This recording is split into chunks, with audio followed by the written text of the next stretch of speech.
G'day teammates! Today I'm going to showcase how I've implemented NPCs in my Unity Passion project, but from the more creation tool for the game developer side, which means I'm going to focus on the editor's ease of use.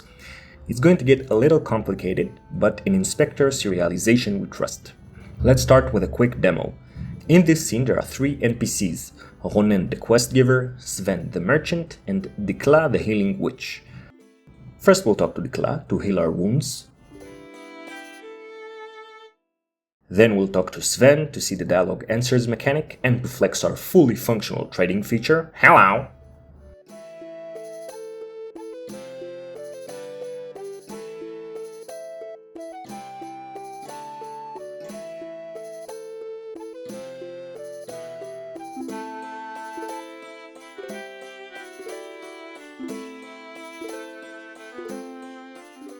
And finally, we're going to talk to Ronen and get our first quest. After the formal meet and greet, a bottom left lock indicator can direct us to our quests panel, which can also be accessed by clicking Q.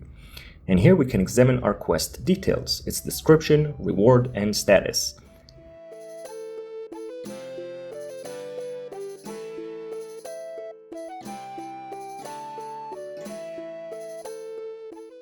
Now that we gracefully slaughtered the red skeleton, the quest has been updated. Let's pick up our reward. Thank you, sir. Pleasure doing business with ya.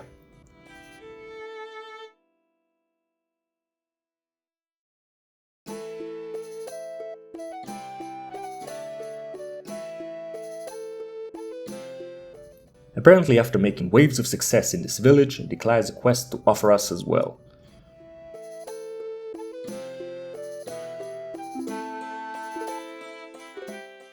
A Thai handshake.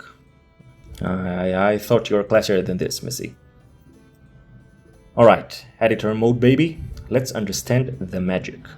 This is our dear Ronen. As we can see, he holds two scripts. The first one is NPC behavior, and the second one is NPC extended behavior _ quest giver.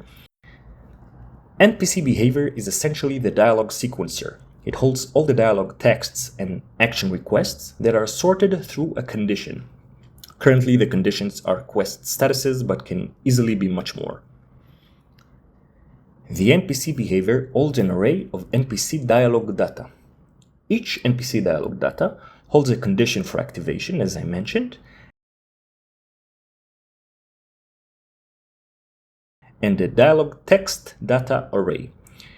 Dialogue text data is a little juicier and holds all the information for a single click interaction, which is text title for easier inspector ordering, ID, actual text content, NPC action, quest index, answers data, which are simple ID indexers for other text data, and a bool to understand if it's the final text to break the sequence.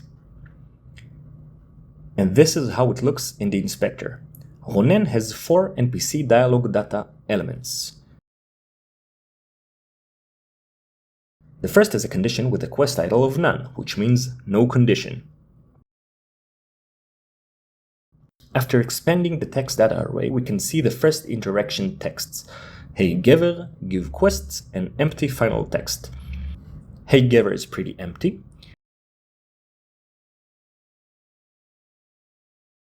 And give quest is an NPC action of, you guessed it, give quest.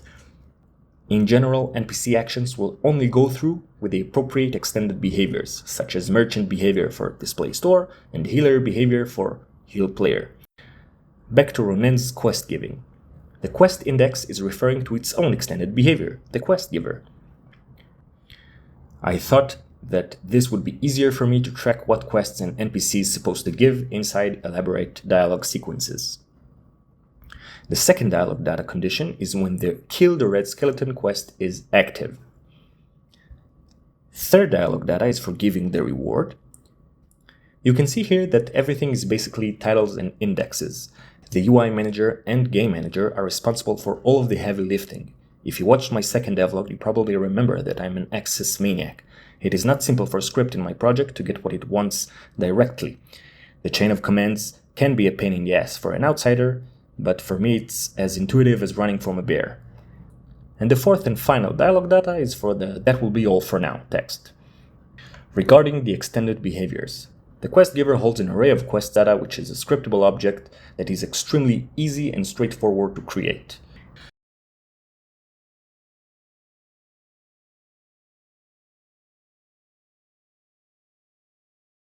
And inside of it, we can see the quest reward data, which is also a scriptable object, but an even simpler one.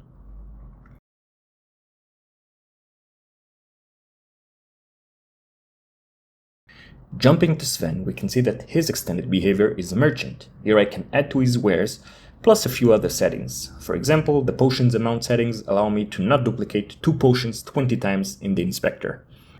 And Dikla has both healer, which currently contains only logic, and also a quest giver, with her testive use temple travel quest. Let's complete her quest to showcase another nice quality of life feature. Once we complete Ronen's quest, Dikla will ask us to test the Snow Village Temple.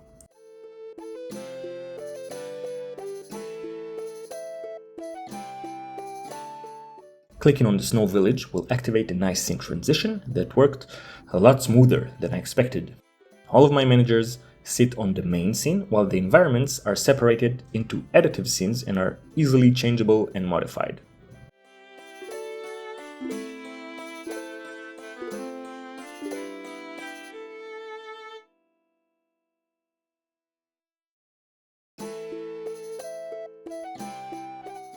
And that will be all for today, my friends. Thank you for watching. I really hope you enjoyed it. Don't forget to give a Thai handshake to your better halves, and see you next time.